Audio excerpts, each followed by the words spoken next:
Alright, so I just finished HCI 500% with this batch of settings.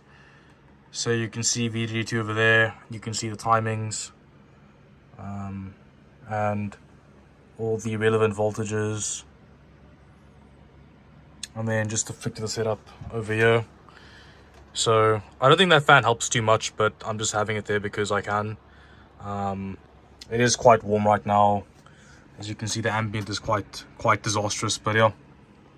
Alright, so I ended up working through some minute problems I had with the board that I probably mentioned on a video that I actually ended up privating because I felt like my points were no longer relevant. And I don't like leaving stuff that I don't really, want to push anymore online. So if I find different results, I'll change my opinion, or I'll take my video down, or whatever. But basically, this current BIOS actually seems a lot better than the last one. It seems better overall than 2.03 as well, just in terms of, I guess, stability, like training time. The new microcode, obviously, for Raptor Lake. Right now, I'm actually using negative 75% min root because the dock actually has such good regulation that you don't have to worry about transients too much. I tested it. You don't actually get a benefit from having a higher V-droop setting. There's no difference. I set PWM to 750 over 500 because, as you can see, at max to 1000, it can do 800 safely according to EVGA. But generally speaking, I haven't seen temps over 50C on the VRM, so I think it's completely fine. SA 1.25 is insurance. This is 1.35 for insurance as well. IMC is not too great. Got a really bad sample. PLLs are quite low because, again, sample's not too great. It's sensitive as hell. It's really hard to get it to not act weird. So 0.96 is what I'm doing on PLLs. And then show memory settings. I don't XMP loaded. I'm using a manual profile. Like, sometimes I don't use XMP because there's no point having XMP loaded if you're not going to use XMP regardless. So XMP settings don't, loading XMP has no benefit here. So I just go manual. I type my stuff in. So 7200 gear 2 sync PMix, auto on PMIC turbo mode, and then I'm using XMP voltage, so 1.4 1.4, which is really cool. So XMP voltage for this kit, as you can see, the XMP is 60 400 32 39 39 102 1.4 volts. We're using 1.4 and we were getting these timings we saw in the video. So all my timings that you saw in the video. And otherwise I use some, I do 95 TJ max because it's safer. I've got some stuff disabled that I don't really need. Plus, just to avoid any performance issues, because that does happen sometimes. And then obviously I've got like, max memory fan speed, and that's about it. So my BIOS settings, and that's about that. Alright guys, so you saw the videos of me running, my current RAM tune, which will be my daily, and I have to explain some things, because I think some of you might be confused. So here's the deal, right? I came to find that on 2.03's BIOS, I had, like I showed the video, I had, what you call it, 7400 stable. But I noticed that when I would change settings and I would train back in, even if I went back to my old profile, sometimes the settings that were stable before, the ones that passed 800% twice, like I showed you on video, those settings wouldn't train incorrect. I lived with it for a while. It was fine, because, as long as you didn't break training by doing weird stuff, it didn't change anything, right? Well, one day I ended up going and updating the BIOS, which was the biggest change you could possibly do to anything regarding training and stuff like that. And that update ended up screwing up my training completely, because it changed the behavior of, when memory settings are unstable, like the training becomes really what's the word, like whatever your settings were contextually for that training procedure become very intricate and very specific, and end up being very prone to reboot instability. So going back and forth between 2.03, 2.04, having issues 2.04, going back and forth, I could not get that 7400 OC that I had before stable. The one that I showed you guys on video, I couldn't get it stable. So I ended up getting a new OC stable, a new 7400 stable, and unfortunately that OC as well seemed to destabilize after like a reboot or something. And then I thought, what, let me try 2.05. Because 2.05 is new, let's see if it's better. Graphically Challenge was trying to, convince me that, it's actually a really good BIOS. And I was like, what, maybe I'm wrong, maybe I'm doing something wrong. let's go back and reinvestigate. And I ended up deciding, you know what? My deduction is, wait, let me just fix this picture for you guys. Let me turn this off. There we go. So my deduction, honestly, is by this point that unfortunately, I haven't taken a picture because I don't have an Asus board right now, and I didn't think to take a picture. I just didn't really know when I would need the picture. But I can assure you right now, like, you guys have watched all of my content, you know that I don't make stuff up. The SP rating on my i7 is 79, which is pretty damn bad. It's horrible. And it's P89 E59, so it's pretty bad equilaterally, and PSP tends to scale with MCSP, so my MCSP must be in the ground, because my buddy Morgan did the MCSP grab from his hero board, and when it grabbed his MCSP, he ended up getting 57. Now bear in mind, his PSP is 92. That means my MCSP must be like 50. And it makes complete sense, because I find, remember the first time I reviewed Raptor Lake, I said that you could do like 7,200 now and stuff. You can, for sure, you can with NBI, you can. I mean, right here, you can see I had NBI stable at 1.6 volts, and that was completely fine. Now, what's the deal, right? The problem is, unfortunately, even ADI can do more than, just because ADI can scale better data rate does not mean that data rate is stable. Like, your IMC is your IMC. Your board determines a lot of what you can do with DDR5. Your board is the environment that sets the stage for your tuning, and your RAM kit scales to a certain frequency at a certain voltage, and that will end up affecting stuff like how high your CPU can scale VDD2 if it's required to scale to a certain point. That's kind of where your RAM ICs come to play, because sometimes having the ability to run low RAM voltage means you can get overclock stable easier, because if you need to run like 1.6 volts, you can't always scale 1.6 volts through your drive rail, and a lot of people's CPUs can't do 1.6 VDD2, and that's why some people's chips can't do high DRAM frequency on DDR5. Now, my chip doesn't have a problem. It can do 1.6 volts. Like you can see, it runs perfectly perfectly happily with 1.6 volts in the drive rail. So if I go back to my stable, you'll see that 1.6 on the drive rail is completely happy. This chip can scale. It's fine. The problem is that it just can't scale above 7.2 reliably.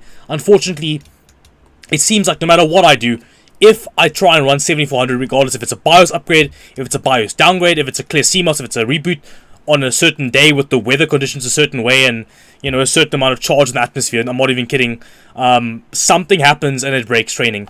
And the only thing that I think I can rely on by this point is 7.2. And I say that because early today, this morning, when I grabbed 2.05 off the load shedding, it took me maybe an hour or two, maybe not even an hour, maybe like half an hour, guys, maybe literally like half an hour to punch in these settings and finally find these settings stable. Like half an hour means it didn't take much tweaking, which is a good sign. Like I always say, the less time it takes you to find the settings, as long as you have a baseline, if you know what you're doing, it shouldn't take you very long. If it takes you too long, it means something is awry. It means something is up with training or your IMC, and you're trying to reach for something that isn't there, right? You're trying to reach and grab something that is not there for you to take. So it took me like no time to punch in these settings. 1.38 volts on drain and data queue for 7.2, 34, 45, 45. 35 TRAS is irrelevant, whatever. I just have it so it can like be nice and symmetrical, so I can have like 80 TRC and just like it looks nice, whatever. I managed to tighten up all the secondaries back to where they should be, because my previous attempt at 7400, my desperation attempt, had some of the most terrible, disgusting looking subs I've ever seen. It was really sad to look at. So I'm really proud of having 12 TWR on 8i back again. I have 7 here back again, which is nice to have. I have 2010s over here because of these two at 6050 again, which is very nice to have. 12 TRTP, sorry. 13.8, 13.8, 18.18. So very nice and clean. Nice and just nice and polished on the subs. And this is running 1.38 completely fine. So I was curious. I was like, you know what? I feel like my TRC and TRP are a bit high. So I wanna floor it. I wanna see what I can do. So born was this, and I was like, by the way, I was having some IMC problems too, which is very weird. I wasn't having IMC instability like for a long time, so it was very weird that I had IMC problems with like BIOS 2.04, even going back to 2.03. Now I come back to 2.05, and all of a sudden, after like a bunch of clear CMOSs, and I flashed the BIOS again to 2.05. Now 2.05 is being fine. Now I can run 1.25 SA again, which is what I should be running. I don't see why I would have needed 1.35, but somehow on 2.03, the last time I had it on my board, when I returned to it from a reflash, all of a sudden I need like 1.35 to run 7400, which is very strange. But anyway, that's gone, which is amazing, because 1.35 is danger territory. So I have 1.25 now, which is completely fine. 1.35 TX, which is completely fine. And then I have, you know, VDA2 matching, you know, the drain and drive and the data queue voltages. So, yeah, this is bugged, but whatever. This is 1.3, 1.38 on both of these. And, yeah, so these were stable. IMC-wise and RAM test-wise. You know, if you're passing 600% HCI and you do this, the IMC is fine, trust me. You know, especially when you eyeball the settings, like at first glance, eye test, and then you look at these settings, you look at these results, and you're like, you know what? From an eye test, these settings make sense. Like, it wouldn't make sense why these kinds of settings with these kinds of IMC rails wouldn't pass and wouldn't be fine. It's completely fine. So yeah, the worst i7 in the world can still do 7,200 pretty comfortably. And that's not a kit limit. Like, the kit doesn't matter. If you have M-die, if you have A-die, if you have Samsung, it doesn't matter. If your kit can do 7,200, the IMC stretch is what determines, you know, how far it can go. So if your kit can do whatever it can do, the IMC caps off where the data rate cuts off, otherwise training just breaks. And the board will set the stage. So the board will be the environment, and, you know, the better the IMC, the better it can do on the board. The better the board, the higher the max. My dock with this BIOS can do 8,000 plus. My IMC just really sucks. So if I had an i9, a cracked i9, a binned i9, I could probably do 8,000 plus. And I know because someone on OCN that has a SP69 i7 with MC SP69 and normal SP92, like PSP 104, exact same kit I have, the 6400 cheapies, the cheap 8i, and he's hitting 8,200, and that's all because on his Apex the board is good enough, and then combined with the IMC he has being sufficient. My IMC is absolute garbage quality, terrible IMC, horrible IMC, but you know what? Like 7.2 is still dailyable, it's still fine, it's not terrible.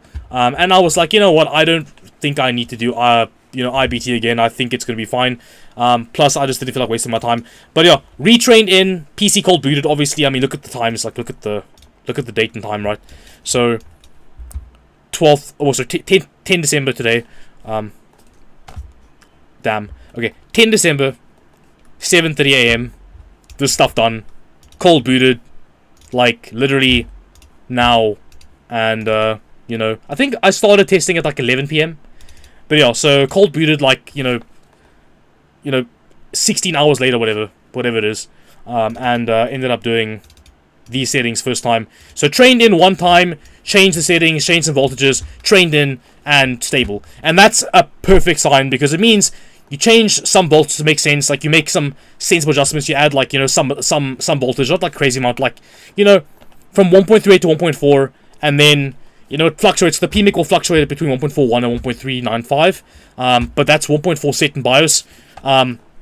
So 20 up from the last one, and you know, some minor adjustments just on TRC and TRP and TRAS.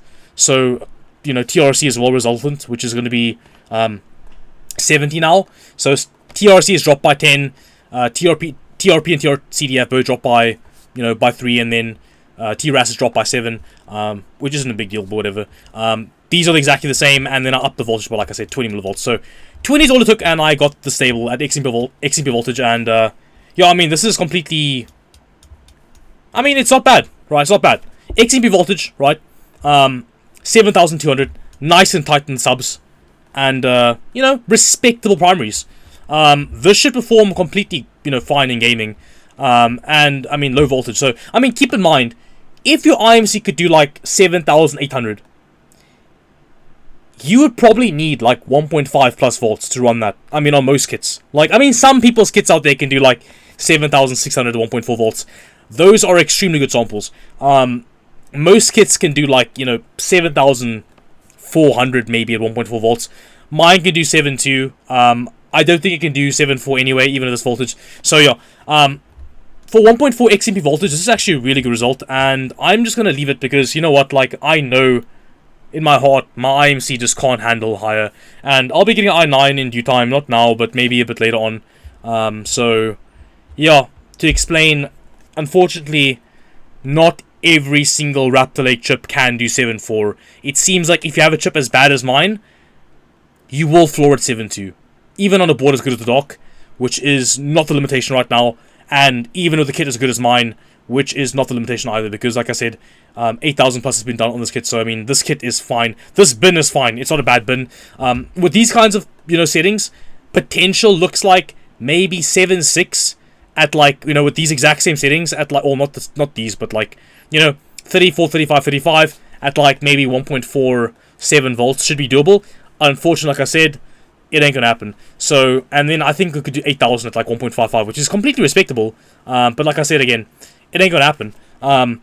If I had the IMC, I could, but with this IMC, hell no. So yeah, hopefully I'll get an i9 soon. Maybe do 8,000 with this board and this kit. Would be nice, but for now, this is how it's looking. And to give you guys a realistic, kind of example, if you own the hardware I have or similar hardware, what you can expect if you have a particularly bad sample like I do. It's not terrible, but it's not great. It's kind of underwhelming. But yeah, so not to drag this video too long. It's probably too long already, but yeah, I hope you guys enjoyed this video and found it, informative as always. I hope you guys, are able to get some good results out of your own setups, and yeah, I'll see you guys in the next one. Cheers.